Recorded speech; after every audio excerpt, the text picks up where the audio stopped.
this coming months. What I'd like to do now is introduce our speaker for this afternoon, Wes Pratt. Wes Pratt has served nearly 50 years in the public service, including community, local, and state governance, legal, nonprofit, cooperative, administration, youth program development, higher education. He has served as a student activist, a community organizer, and a San Diego City Council member, a state director of the California Conservation Corps, and an attorney in private practice, and as a deputy director of the Maryland Job Corps. Since returning to his hometown after being away for 3 decades, Pratt has worked at Missouri State University. He is currently serves as the Director of Institutional Equality and Compliance, Equal Opportunity Officer. Pratt continues to serve in our community through the Minorities in Business, the NAACP, the Gathering, Brothers to Brother, and as a deacon in Washington Avenue Baptist Church. Please join me in welcoming Wes Pratt.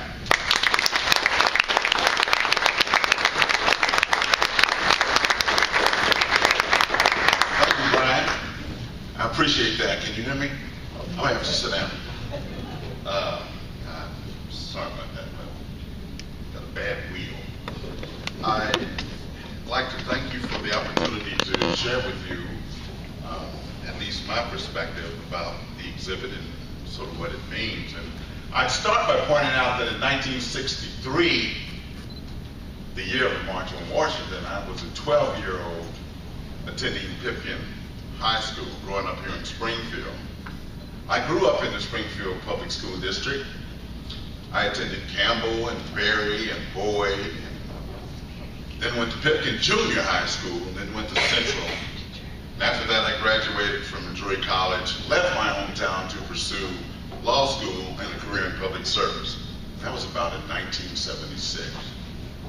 And although I was a bright and studious student while here, and a pretty decent athlete, I was ignorant of who I was and of whom my people were. Years ago, an elderly woman told me, she said, "Son, you got to know your tribe.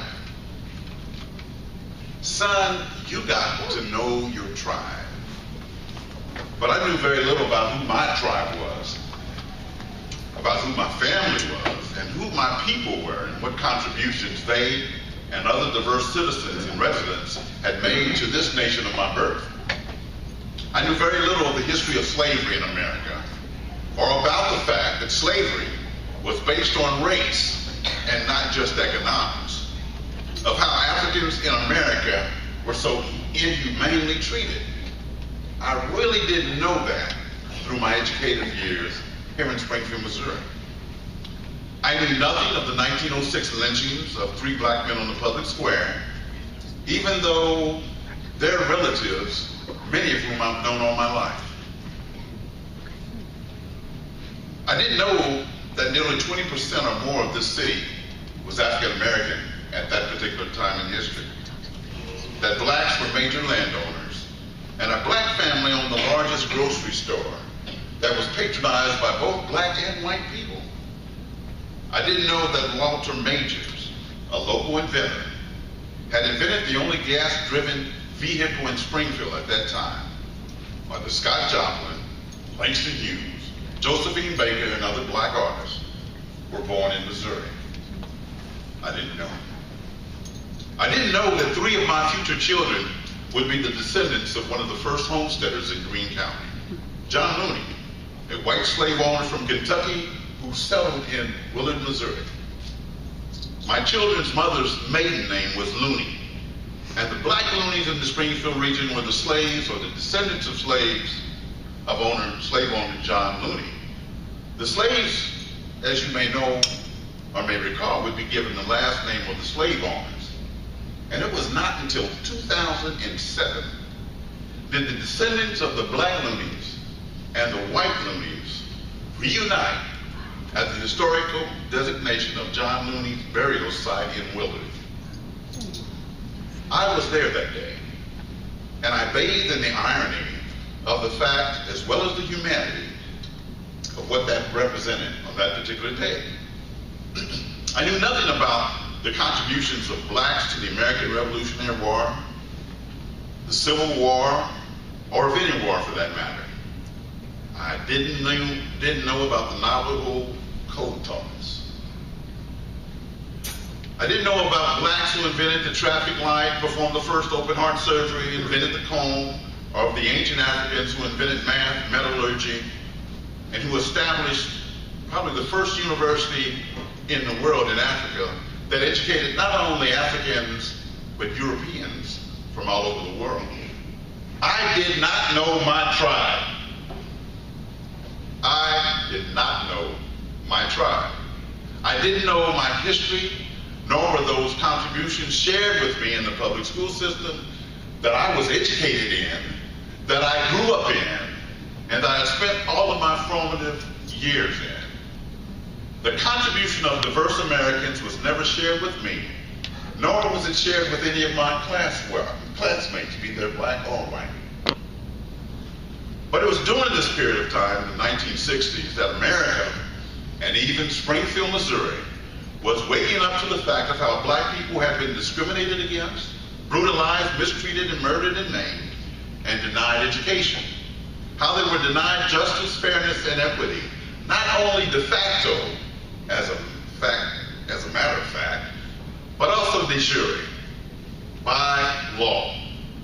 Television news broadcasts daily showed us how many in America had nothing but disdain, disrespect, hatred, and denial for Africans in America, upon whose backs the economic and cultural underpinnings of American society were established. But the masses of black people were not tolerating the mistreatment any longer and were fighting for justice. They were joined by many white, Latino, LGBT men and women who were standing with them and marching with them, and who sacrificed and who died with them. As a matter of fact, I read the News and Leader today, and I read about one of those white men who championed the civil rights of blacks and Americans. His name was John Siegenthaler. He was a journalist who edited the Tennessean newspaper, who helped shape the paper USA Today, and who worked for civil rights during the John F. Kennedy administration. This man served as chief negotiator with the governor of Alabama during the 1961 Freedom Rides. That was organized by civil rights activists seeking to integrate interstate buses. During this particular crisis, he was attacked and knocked unconscious by a mob of Klansmen in Montgomery, Alabama, as he tried to aid a young protester who was being pursued by the rioters. John Siegenthaler passed away yesterday at the age of 86. And for one, having never met him, I am grateful for his commitment, for his courage, for his service, and for his sacrifice. But then I look at what I see today in California and Texas, where American citizens are stopping buses and yelling and tormenting children and mothers seeking to come to America for a better life, and that gives me pause. Who can say what fuse may be lit in such a volatile situation? And what may be the outcome when there is still so much indifference, so much intolerance, so much insecurity, and so much ignorance around the issues of race, class, and diversity in arguably the greatest nation on the planet? So historically, there have always been blacks and whites fighting slavery, bigotry, racism, and discrimination, whether through rebellion, insurrection, marches, court challenges, and political action. They fought against slavery, Jim Crowism, and indentured servitude. And right here locally, yes, even in Springfield, Missouri, not only did black people take notice of what was occurring in the rest of the nation and on the world stage, we took action. In 1965, an MSU professor, Professor Anderson McCullough, and a Baptist minister, Reverend William E. Pitts, organized the NAACP youth chapter at Washington Avenue Baptist Church, the church where my mother, my brothers, and my sister and I was baptized in, and it's where my wife and I worship today. These two men became our mentors. These two men became our fathers away from home. These two men encouraged us and showed us how and why we had to combat the lack of opportunity in our neighborhoods, in our public schools, and in the Springfield community and the nation. We started to understand what was happening to our people and the history of abuse that was meted out on our parents, our grandparents, and our great-grandparents. And much of the time, our parents and our grandparents never talked about how they were abused and misused, during their lives. We started to understand that our people could no longer simply tolerate injustice and not speak truth to power. Nor would we be slaves from our own fears when future generations needed us to be men and women capable of striving to achieve greatness.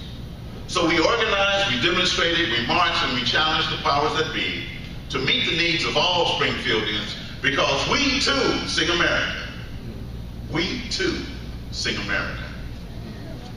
And now we knew that history was replete with examples of that greatness for which we were ignorant, and of which too many of us, black and white alike today, still remain too unaware and too ignorant of, even in 2014. I can recall, as the president of the NAACP youth chapter at that particular time, marching over on Grand and National to promote open housing in apartments where the landowner or the landlord would not allow white students to have black friends visit. I can recall marching to promote Martin Luther King Jr. holiday down Chestnut Expressway with me and my younger brother, who is 54 now, and he was about this tall then. And that man was with me. Colleen, you may be a little bit too young. Connie, you may have been there. Jack and Carolyn were probably there if they were in town. I can also recall that in 1971, when we marched against Central High School and the school district for their lack of an appropriate curriculum that reflected the contributions of African Americans, and the fact that black students were disciplined and punished differently than white students. So these men mobilized us to make a difference. Those times mobilized us to make a difference right here in Springfield, Missouri, where to many young people it seemed like we had been asleep until awakened in 1963 by what was going on in the rest of the nation. And so when you look at the Change in America exhibit, and I hope that you do, and I hope that you take your time as you walk through, I want you to notice the looks in the eyes of the slaves. They peer at you from those pictures as if life itself had been extinguished. You can look in their eyes and see their souls. There's no joy, there's no exuberance, there's no spirit, there's no smiles. Many of the slaves were broken by the slave system and its brutality. Then I want you to contrast those glances into the souls of slaves with those other pictures of young people and parents who are marching during the Civil Rights era. I want you to look at those people and look at them standing up and stepping up and standing up and staying up for justice. The determination, you can see the courage, you can see the strength and the steely resolve that was multiplied in hundreds of places by thousands of people who stated by word and by deed, we will stand up, we will stay up for justice, equality, and non-discrimination. We recently took some young people to Little Rock, Arkansas. We took a busload of them, there were about 40.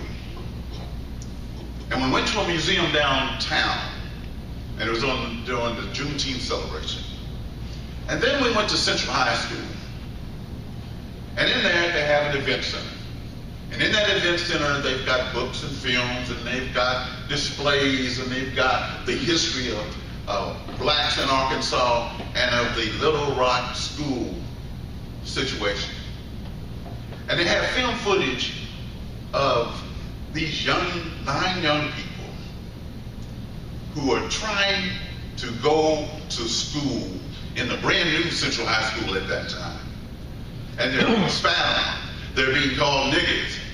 And there's one picture of a young girl who was sitting by herself on a school bench, and she is being tormented by all of these bigots. Grown men are trying to intimidate and stop this child from going to Central High School. You have to see it to understand it, to feel it. And I remember seeing it as a kid, but in the years since I was a kid, I'd sort of forgotten. But I had a very visceral response to what I was witnessing once again. I trust that you take the opportunity to visit Little Rock, Arkansas, and you go to the Mosaic Museum, and you go to Little Rock Central High School.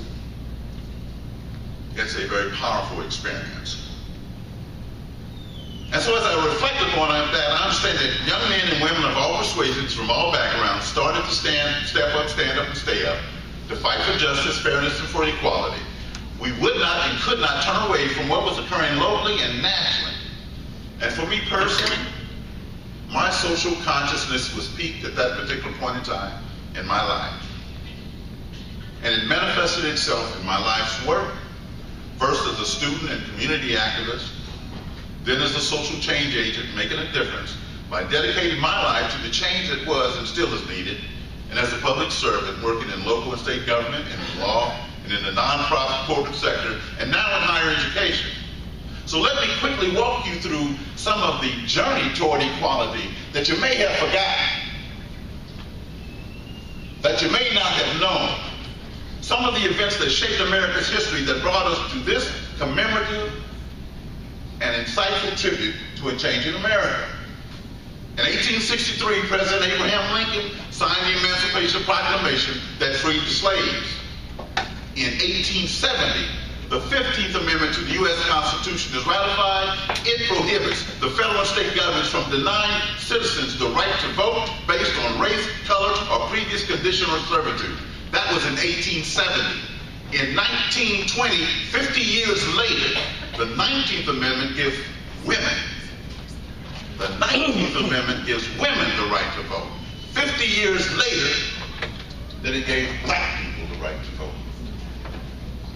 You need to think about it, think about it, think about it. Jackie Robinson in 1947 becomes the first black Major League Baseball player. In Brown versus Topeka Board of Education, the United States Supreme Court rules that school segregation is unconstitutional. 1955, Rosa Parks declines to give up her seat on a public bus, sparking the Montgomery, Alabama bus boycott. Black students entering Central High School in Little Rock in 1967 had to be protected by federal troops after the governor and hundreds of bigots stand in the doorway to the school, denying them an opportunity for an education. In 1963, Martin Luther King delivers his I Have a Dream speech. That same year, President John F. Kennedy signs the Equal Pay Act, and that makes it illegal for employers to pay men and women different wages for the same work. And since 1963, what has happened? 64, President Johnson signed the Civil Rights Act that outlaws discrimination based on race, color, religion, sex, or national origin. 65, President Johnson signs Executive Order 11246 that requires all federal contractors to take affirmative action to ensure equal opportunity. 1968, that NAACP Youth Council, we went to a funeral. We went to Martin Luther King Jr.'s funeral in Atlanta, Georgia. 1972, Title IX, signed into law by President Nixon, bans gender discrimination in federally funded schools. 1973, Section 501 of the Rehabilitation Act prohibited discrimination in employment by the federal government against people with disabilities. The Pregnancy Discrimination Act of 1978 amended Title VII to make it illegal to discriminate against pregnant women. And in 1990, President George W. Bush, signs the American Disabilities Act that prohibited employers from discriminating against qualified people with disabilities. And in 2004, Massachusetts becomes the first U.S. state to legalize same-sex marriage. All of this progress and more emanates from the vision, from the leadership, from the struggle and the sacrifice for those with the courage to lead America forward after realizing that America had to change from what it was in order to move forward to promote America of what America could be. The challenge continues even with us now. As we commemorate the change in America, we realize that there's been progress, but there's so much more to be done. Therefore, in the spirit of Dr. King's vision and leadership for the change in America we've witnessed and that which we hope will come in the future, I charge all of those in positions of public service, whether appointed or anointed, whether elected or selected, whether hired or volunteered, to realize that what you do is a privilege and an honor that must be carried out with a keen sense of duty, because you represent all of the people all of the time. Always know and always remember this: it's not about you. It's not about political and partisan campaigns, prestige or positions. It's not about special interests. It's not about party and personal agendas. And it's certainly not about ideology. It is and should always be understood by each of you and by all of you that public service is the noblest good, and that our residents and our citizens deserve the best of you and the best from you. We as citizens and residents of Springfield, individually and collectively, have a personal and moral responsibility to pursue with dignity and respect for all that noble calling, not only with commitment and integrity, but with a fervent and unceasing sense of compassion and humanity for every person that resides in our community and in this nation that we call home. Every single person. A year ago, while we celebrated, and you saw on the screen our the 50th anniversary of the March on Washington, I recounted some of the many challenges still facing us locally, regionally, and nationally. And I told you then, high youth and black unemployment rates that need to be lowered by the creation of jobs, the need for a national comprehensive immigration reform policy, the need to eliminate profiling for the wrong reasons by those who are hired to protect and serve, the need to stop discriminating against people because of who they love, the need to close an academic achievement gap that threatens the economic future of our nation, the need to ensure that poor people in rural areas and the working poor have adequate health care, the need to ensure that the safety of every child is maintained, that they are protected from neglect and child abuse, and the need to ensure that we embrace and value the diversity that is America and that will be America from now on.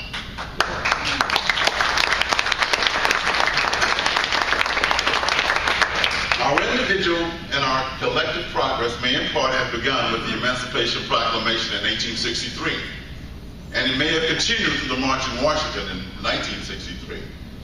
Today and tomorrow it continues, because as history has shown us and as experience has taught us, in the words of Dr. Martin Luther King Jr., the time is always right to do what is right.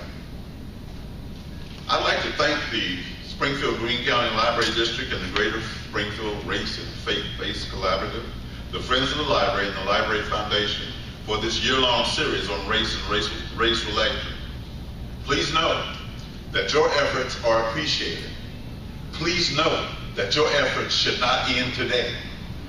And I want to especially thank you for all of those in leadership and those of you who work daily to improve the Springfield community in valuing diversity where we live, work, and play.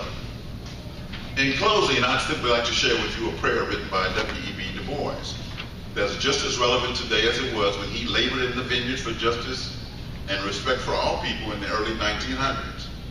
Dr. Du Bois wrote, "Give us grace, O Lord, to dare to do the deed which we well know prior to be done.